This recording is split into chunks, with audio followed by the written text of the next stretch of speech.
ഈ ക്വസ്റ്റ്യൻ നോക്കാം.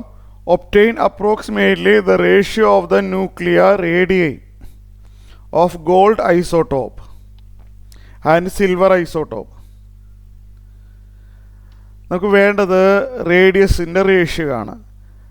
Radius of gold isotope divide by radius of silver isotope. ഇത് രണ്ടുപേരെയും ന്യൂക്ലിയസിൻ്റെ റേഡിയസ് ഉണ്ടല്ലോ അതിൻ്റെ റേഷ്യോ ആണ് വേണ്ടത്. ന്യൂക്ലിയർ റേഡിയൈ അതിൻ്റെ റേഷ്യോ വേണം. ഇപ്പോൾ ഗോൾഡിൻ്റെ കേസിൽ റേഡിയസ് കാണാനുള്ള ഫോർമുല അറിയാമോ? റേഡിയസ് ഓഫ് എ ന്യൂക്ലിയസ് കാണാനുള്ള ഫോർമുല R=R0 ഇൻറ്റു A⁻⁴ ഇങ്ങനൊരു ഫോർമുല പഠിച്ചിട്ടുണ്ട്.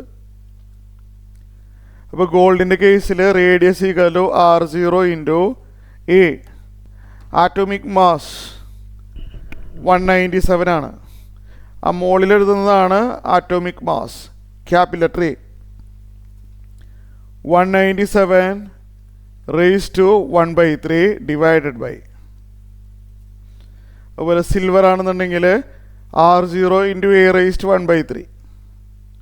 A എന്ന് പറഞ്ഞു കഴിഞ്ഞാൽ atomic mass of the silver 107 whole raised to 1/3. R0യും R0യും ക്യാൻസലാവും. ന്യൂമറേറ്ററിൻ്റെ ഡിനോമിനേറ്ററിൻ്റെ വാല്യൂസ് കണ്ടിട്ട് ഡിവൈഡ് ചെയ്യണം. എക്സാമിന് അത് ചോദിക്കുകയാണെന്നുണ്ടെങ്കിൽ അതിൻ്റെ വാല്യൂ ബ്രാക്കറ്റിൽ തന്നിട്ടുണ്ടാവും. യൂസ് 197 raised to 1/3 ദിസ് എന്നൊക്കെ പറഞ്ഞിട്ട്. ഓക്കെ, അതുകൊണ്ട് ഞാനത് എക്സ്പ്ലെയിൻ ചെയ്യുന്നില്ല.